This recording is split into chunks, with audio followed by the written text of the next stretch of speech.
area that's going to most get cleared up today. It's in your chest, so it's your heart chakra. And there's a little bit in your throat chakra, so it's about how you express love. There's something in the past about between you and your mom that's going to get unhooked, so that you're going to feel safer being present in the moment. You're going to feel safer in love and expressing love to someone else. So it's going to feel more warmth, more uplifting. And now the guys are coming in, they're asking, do you understand? Yeah, I do. So she wasn't evil. She wasn't bad. We can tell you horror stories of Kelly's mom. We could tell you her like diagnosis, something like manic depressive, bipolar with borderline personality disorder and suicidal tendencies. So you can imagine her childhood. Kelly still to this day gets defensive on her mother's behalf. What? My mother wasn't evil. What are you talking about? Yeah, I get and I understand. I've had the breakthrough, the breakdown that my mom isn't this perfect God. And I understand that that was technically abuse that I went through. And I oscillate sometimes between hating the living heck out of her and then gaining a whole new level of appreciation for her. Because after all, if I didn't go through that level of abuse, I would not be that damn good at my intuitive abilities and my channeling the spirit guides. So thank you, Mom, for this livelihood for myself, which I love doing. Thank you for all these people I'm impacting in their lives and their benefits. So you see that oscillation that she has between hating her mom and loving her mom. Mm-hmm. We didn't hear you. Yeah, I see. Okay. So that's what we want to explain to you today. It's called, are your eyes open? Not yet. Shall I? Yeah, you can open them now. Mm-hmm. So it's called an upper limit. It's just a limit. It's a thermostat setting. If you go above it, the air conditioning kicks in to cool it down. If you go below it, the heater kicks in to move it up. It's your default thermostat level for how much happiness and joy you allow into your life. In that upper limit, there's two. It's like a tube. Mm-hmm. There's the highest limit of how much happiness you allow in, and there's also the lowest level. It's kind of like that. Have you heard of yo-yo dieting?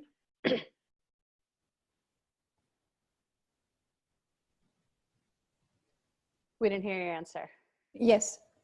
So it's the person, they lose weight, they feel really good. Once they lose enough weight, they feel even better. They get above their upper threshold. So then they have to gain weight to go down. They gain weight, and then they hit a moment of, okay, I know I'm overweight, but this is too much overweight. Then they kick back into gear. It's because they're oscillating between that upper limit. So yeah. For you, what that's going to look like in your love life, your love area, and this is loving with your coworkers, loving with your neighbors. Yes, love with romance, love especially, but it's love with friendships too. This upper limit, in order for you to feel the type of love you want to feel, needs to go up. Understand? Mm-hmm. I understand, yes. The Esther Hicks, Abraham Hicks, visualization into the future, feel good, bask, think positive thoughts, helps raise the upper one. Mm-hmm. The bottom one has to go up with it. The upper one can only go up so far that the bottom one allows it. Make sense? Yes, it makes sense. So the positive, the meditation, the visualizing, the appreciation, the gratitude practice, that all helps raise this one. It could only go up far enough because this one's like an anchor holding it down. Mm-hmm. What helps this one go up is the inner child, is the age regression, is the shadow work, is the soul retrieval and shamanism, is the pulling psychic cords, is the emotional forgiveness, the rebirthing, the past life regression. Understand? Mm-hmm. Understand. Okay, you're getting this perfectly.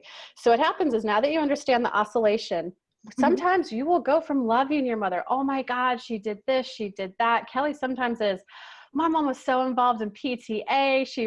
She made sure I was in soccer. She made sure that. And then she'll sometimes dip.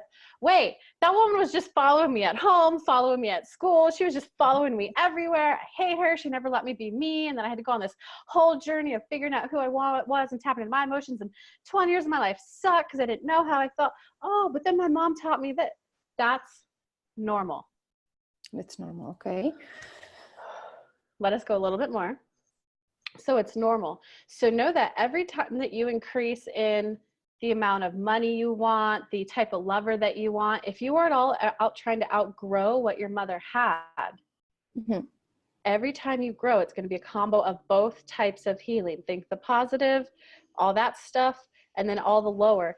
It will be an oscillation, because think of it this way. The person who goes from 40,000 to 100,000, there's so many of those inner children, psychology, shadow work that you have to do to be able to make the 100,000. Okay. 100,000 to 1,000,000, there might be a whole new round of inner children that need to get tended to and brought up to the present moment so you become the millionaire. Okay, understand? Yes, I did. I understand. Okay, we'll take your questions.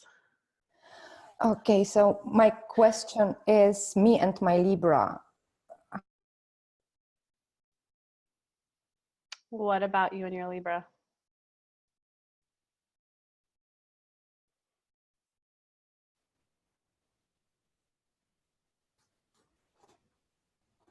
Did you have a specific question, or do you just want us to talk about it? I just wanted you to talk about it. Okay, so that's why all of that background with your mom, how it's playing out in your love life now, you want more loving communication. You want the relationship where you feel positively uplifted. That when we spend time together, it's a union where we feel happier. Understand? Yes. You are outgrowing the relationship your parents had. You are outgrowing a lot of society's expectations of relationships. 60, 70, 80% of the population, it kind of varies per country, but at least over half, 60 to 80% in any given country, they have the mind thought of take what you can get. It's as good as it's going to get. What do you expect? Love isn't perfect. Love can't be perfect. 60 to 80% of the population is in the mindset of, but he provides this. Why expect this out of him? Understand?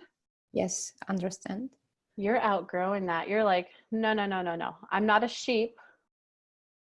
I'm a sheep herder.